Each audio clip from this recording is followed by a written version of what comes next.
Just a quick heads up before we drop the needle on today's track. This episode deals with the brutal reality of early industrial capitalism, including explicit historical descriptions of labor violence, gun battles, and the death of children in the Ludlow Massacre. It's a heavy, bloody piece of history, but you have to hear the worst of it to understand why Mother Jones fought the way that she did. Please take care of yourself while listening. I want you to close your eyes. Strip away the insulated security of the modern era and completely evoke the suffocating pitch black atmosphere of a West Virginia coal mine in the scorching summer of 1901. You are standing in a jagged mountain hollow choked with the toxic anthracite dust, sulfurous slate runoff, and the damp, stagnant scent of river mud. The midnight air is heavy, completely silent, and thick with an unspoken lethal tension. If you listen closely past the rustling through the sycamore trees, you can hear the faint click of rifle bolts from the ridges above. Suddenly, from the dense mountain brush, a phalanx of silent figures emerges. They don't look like a regular state militia, and they're not striking miners themselves. They're the miners' wives, daughters, and mothers, moving like a phantom army through the Appalachian dark. Leading this nocturnal march is a tiny elderly woman clad in a floor-length, severe black Victorian dress with an impeccably pressed lace collar. She stands merely 5 feet tall, her snow-white hair pinned neatly beneath a modest bonnet, wire-rimmed spectacles resting precariously on the bridge of her nose. In her right hand, she's not wielding a repeating rifle or a steel dagger. She is gripping a heavy, fire-blackened iron frying pan. Her name is Mary Harris, known to the world simply as Mother Jones. Ahead of them lies a rugged mountain ridge guarded by heavily armed Baldwin Felts Company thugs. Ruthless corporate mercenaries hired by the multi-million-dollar coal barons to protect scab labor, enforce evictions, and violently suppress any whisper of unionization. The mercenaries have loaded Winchester rifles and rapid-fire Gatling guns pointed directly at the throat of the trail. They expect a violent confrontation with desperate armed men. They do not expect the surreal spectacle that is currently marching out of the fog toward them. Mother Jones steps directly into the dim, flickering illumination of a company kerosene lantern.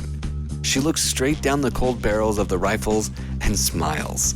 She turns to a ragtag army of women and raises her heavy iron pan like a cavalry saber. On her signal, the women begin to beat their tin dish pans, iron skillets, and metal buckets with absolute, deafening ferocity.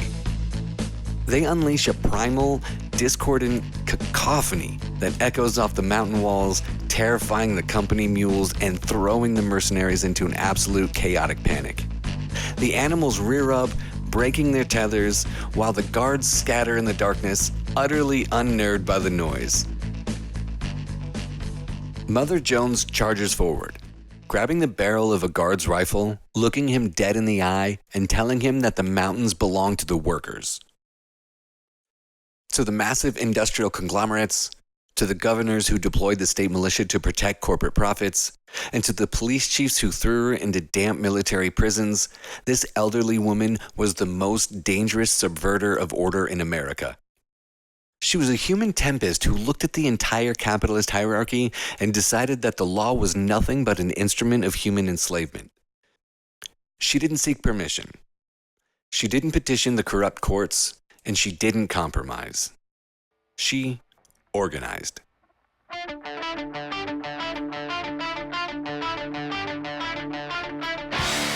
Think punk started in the 70s? Think again. Welcome back to Punk's Pre-Punk, a podcast where I show you how the rebel attitude and uncompromising identity of punk rock were blazing trails long before bands like Death or The Damned. I'm your host, Andrew Winter. Today we're diving into the epic life of a historical insurgent who looked at the corporate monopolies of the Gilded Age and decided that polite diplomacy was an absolute farce. I'm talking about the grandmother of all agitators, Mother Jones. In this episode, we are completely dismantling the sanitized textbook narrative of the early labor movement. We are going to find out how an elderly dressmaker, after losing her entire family to disease and her livelihood to fire, reinvented herself as a nomadic, radical organizer for the United Mine Workers of America.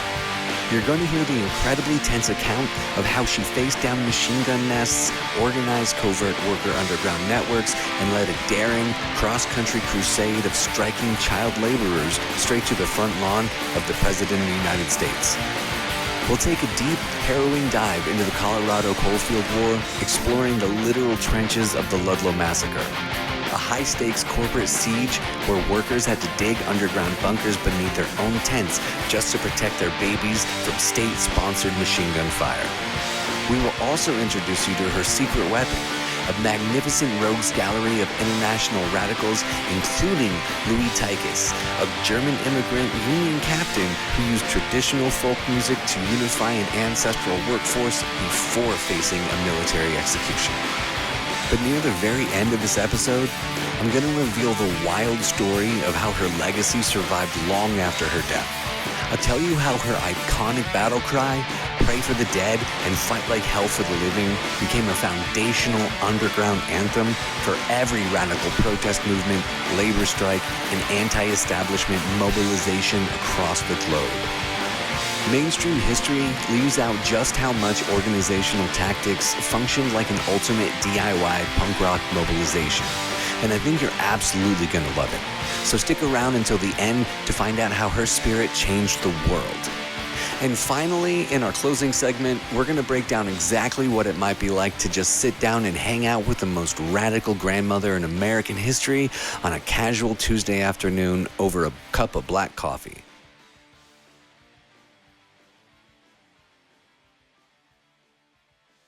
Act 1. Forged in Fire and Grief.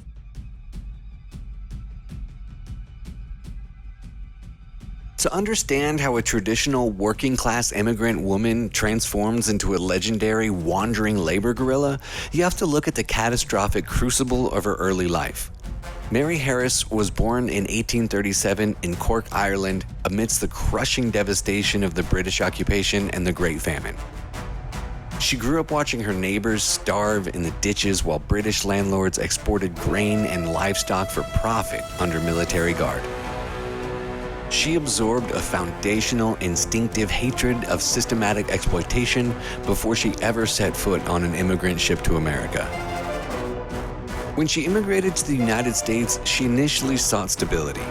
She moved to Memphis, Tennessee, married an iron molder and staunch Union man named George Jones, and gave birth to 4 children. But in 1867, a catastrophic yellow fever epidemic swept through the damp, crowded working-class wards of Memphis. The wealthy citizens fled to the high country. The poor were left to die in their beds. Within the span of a single agonizing week, Mary watched her husband and all 4 of her young children succumb to the disease. She buried them in a shallow, anonymous grave in the sun-baked earth. She was left entirely alone in the world, her heart permanently hollowed out by grief. She moved north to Chicago, establishing a modest dressmaking shop near the lakefront, trying to rebuild a quiet life with her needles and thread. But the industrial machine wasn't done with her yet. In October of 1871, the Great Chicago Fire roared through the city, reducing her home, her shop, and every single possession she owned to a pile of smoldering black ash. Mary stood in the ruined, smoke-blackened streets, destitute and stripped of her family, her career, and her past.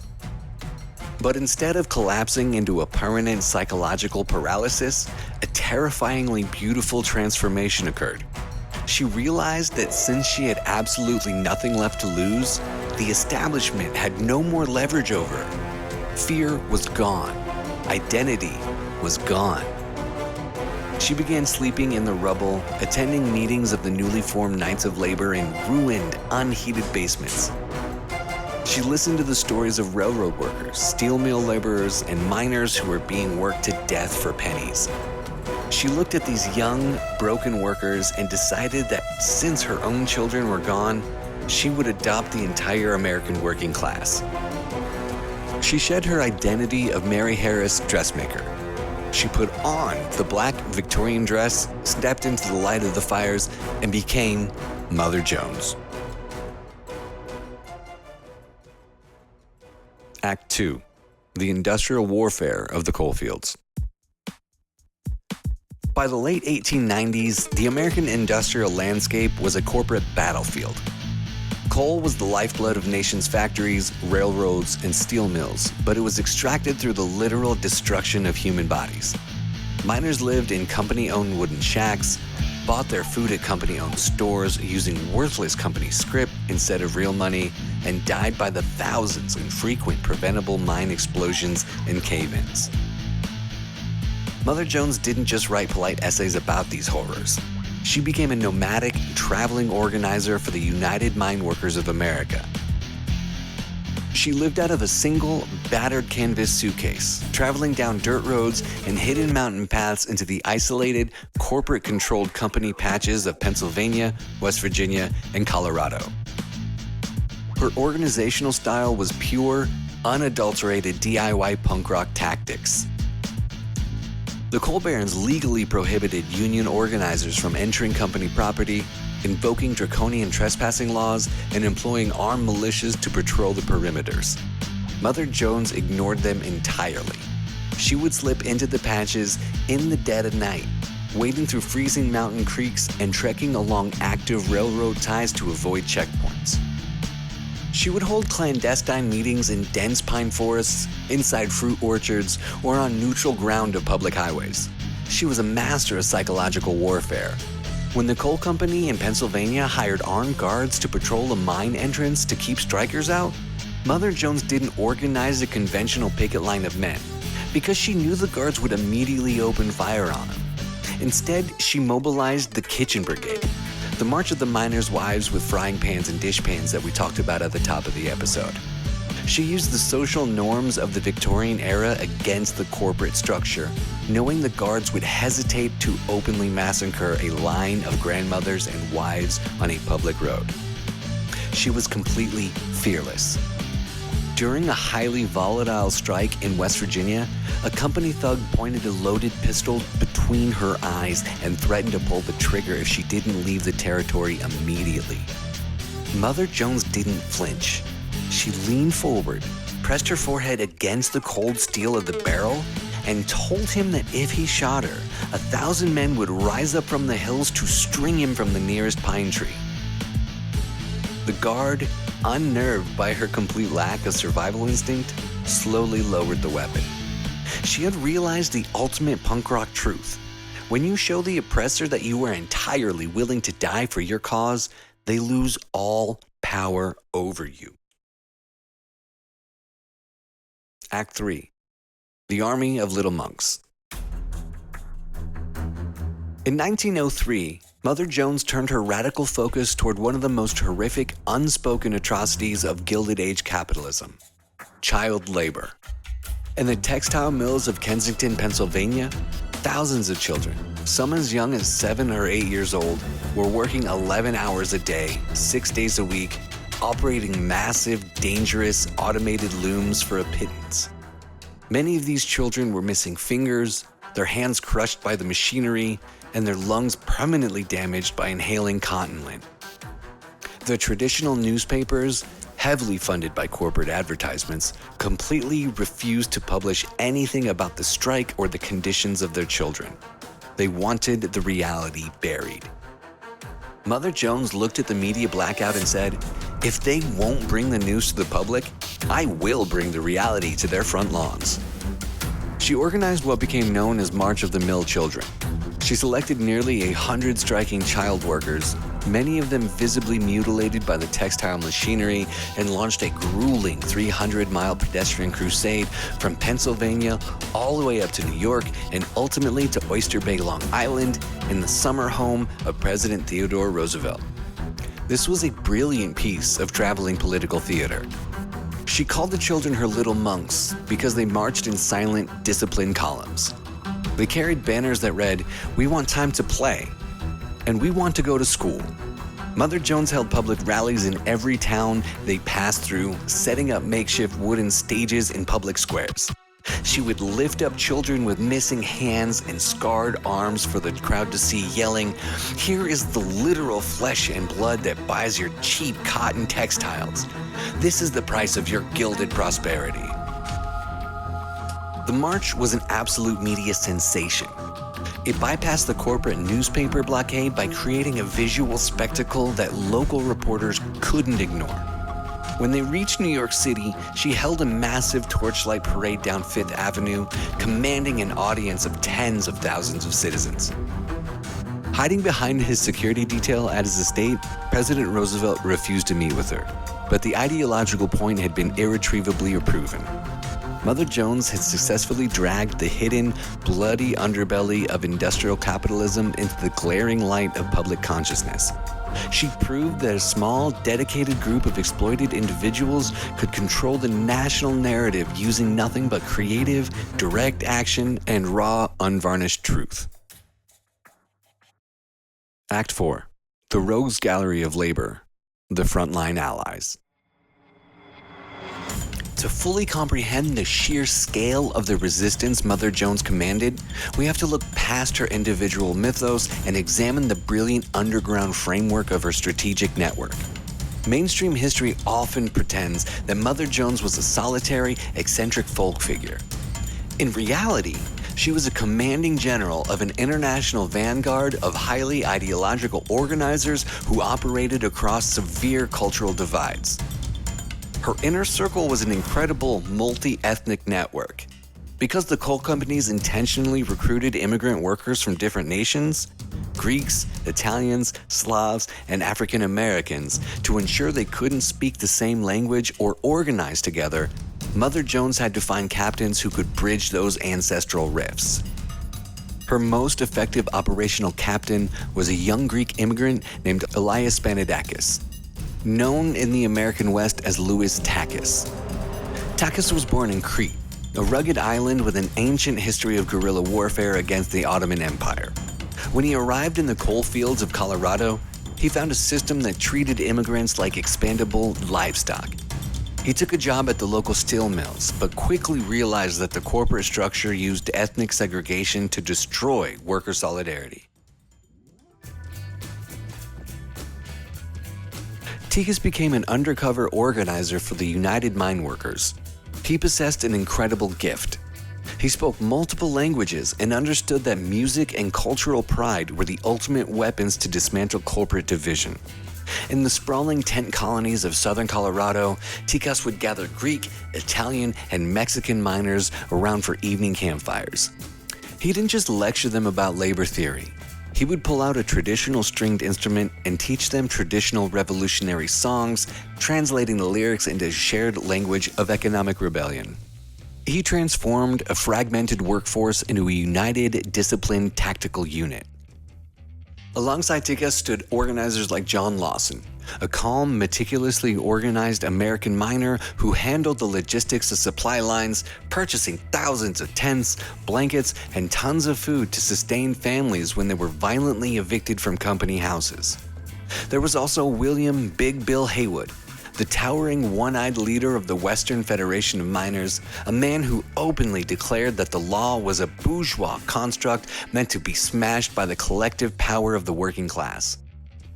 This was Mother Jones's front line, a calculated alliance of international radicals who brought different tactical traditions, from Crete guerrilla resistance to American frontier syndicalism, into its single united strike engine. Act 5. The Colorado Coalfield War and the Ludlow Massacre.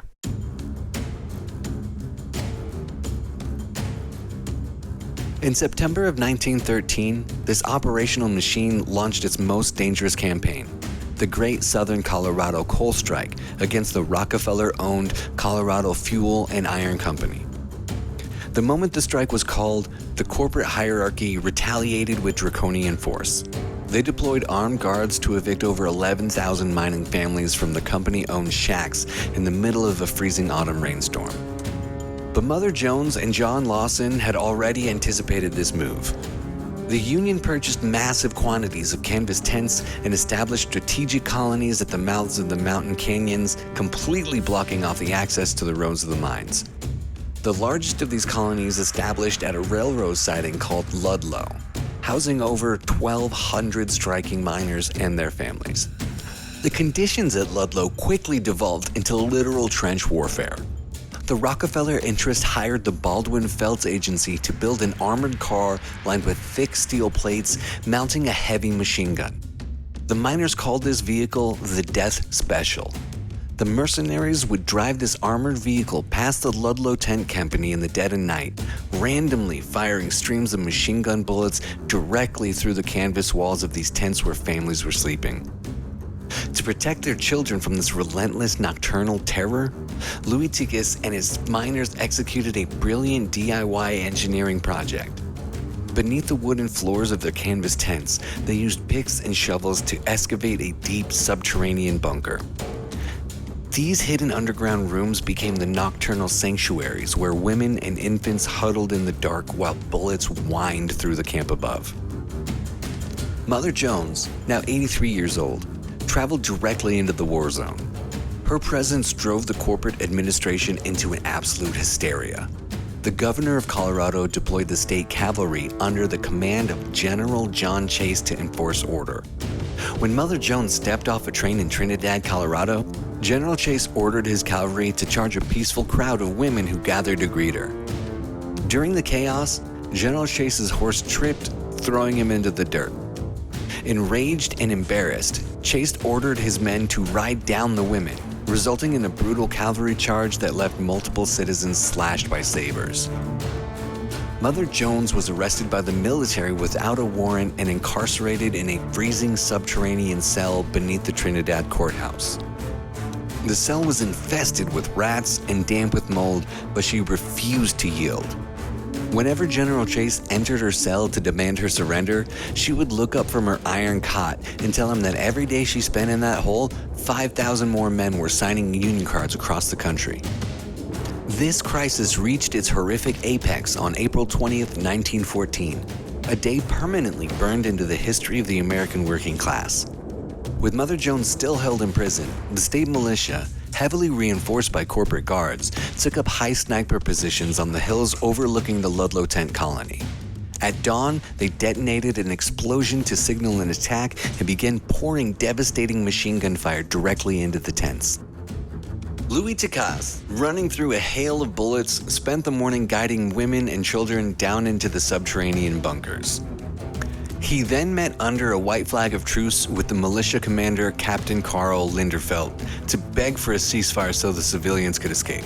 Linderfelt grabbed a Springfield rifle and smashed it over Tikas' head with such violence that the stock of the gun broke in half.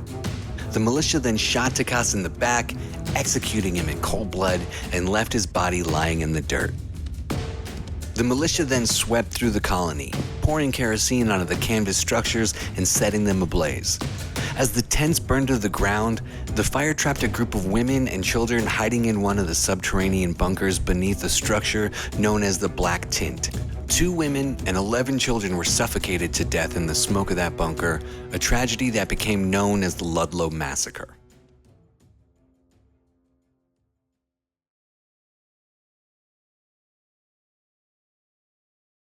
Act 6.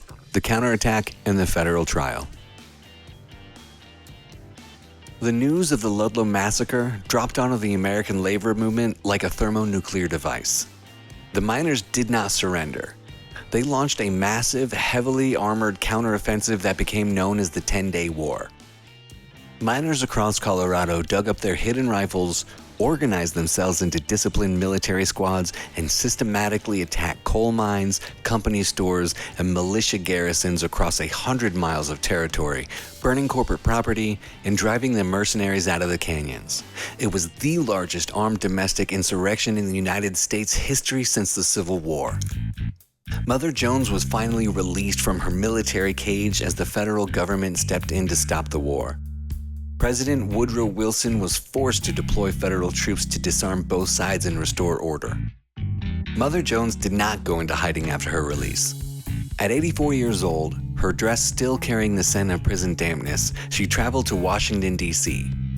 She walked directly into a congressional hearing room to testify before the United States Commission on Industrial Relations. She faced down the wealthiest capitalists in the world, including John D. Rockefeller Jr. himself. When a corporate lawyer asked where her permanent place of residence was, she stood up, turned to the packed gallery, and yelled, "My address is wherever there is a fight against oppression, and my home is with the working class." Her testimony, combined with the public horror of the Ludlow massacre, completely broke the back of the Gilded Age corporate narrative. She forced the federal government to look directly at the blood on Rockefeller's hands, paving the way for eventual passage of federal labor laws, child labor prohibitions, and legal recognition of unions. Act 7. The Anthem. Mother Jones continued her relentless, uncompromising crusade across the continent until her death in 1930 at the incredible age of 93. She was buried, per her explicit final instructions, in the Union Miners Cemetery in Mount Olive, Illinois, resting alongside the bodies of the miners who were killed in the violent Verdun labor riot of 1898. She wanted to be with her children until the very end. And her legacy survived exactly like a classic, timeless punk rock anthem. Her iconic operational doctrine, pray for the dead and fight like hell for the living, was passed down from generation to generation of activists, appearing on banners, patch jackets, and protest signs across the globe. Her name was adopted by radical investigative magazines, and her tactical blueprints for creative nonviolent direct action continue to guide environmental blockades, labor union walkouts, and anti-corporate resistance movements today. She proved that power doesn't belong to the people with the money or the guns. It belongs to the people who refuse to let their spirits be commodified by the machine.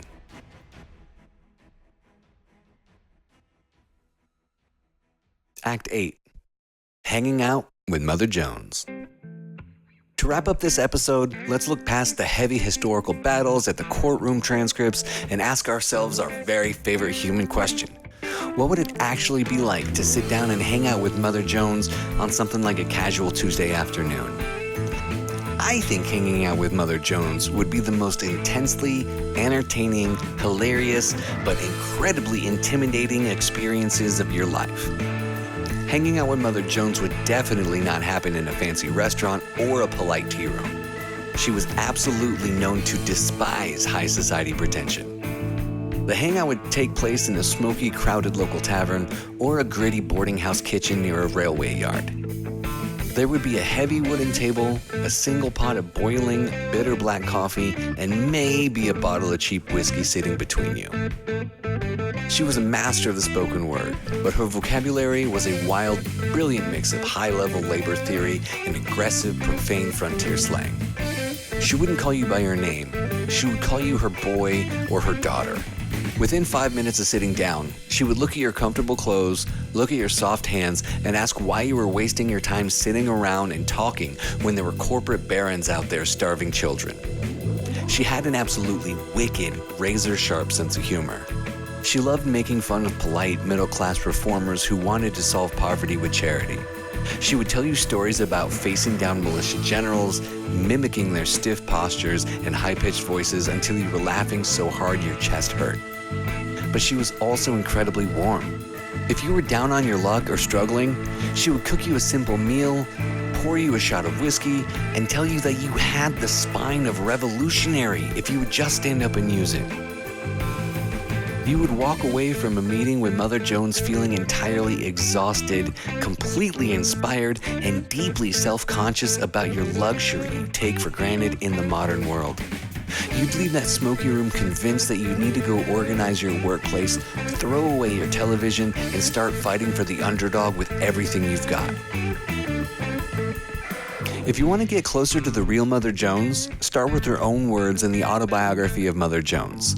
It's a raw, intense look at her life as an organizer, though it is worth remembering that she was known to play fast and loose with her own history and facts. For a more modern perspective, I suggest checking out Mother Jones, the Most Dangerous Woman in America by Elliot J. Gorn. It does a great job of cutting through the myths to show the actual woman behind the legend. If you prefer to watch, there are some fantastic archival photos and short documentaries on the Library of Congress website that bring the reality of the labor struggles she fought into sharp focus. These resources will show you exactly why she earned that dangerous reputation. On the next episode of Punks Pre-Punk, we're heading back to the 17th century Mexico to meet a woman who defined anti-establishment centuries before the first power chord was ever struck. Señora Juana Inés de la Cruz was a self-taught scholar, a brilliant poet, and a nun who used her pen to relentlessly dismantle the misogyny of the colonial church. She fought for women's rights to read, write, and think, taking on powerful bishops and intellectuals with unapologetic, razor-sharp defiance. Join us as we explore a life of the 10th Muse, a true intellectual rebel who refused to be silenced.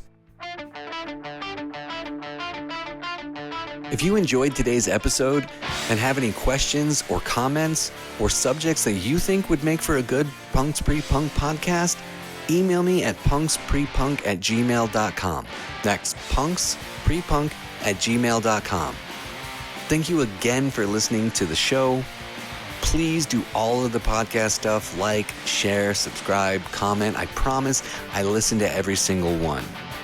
Until then, stay rebellious, keep organizing, and we'll see you next time.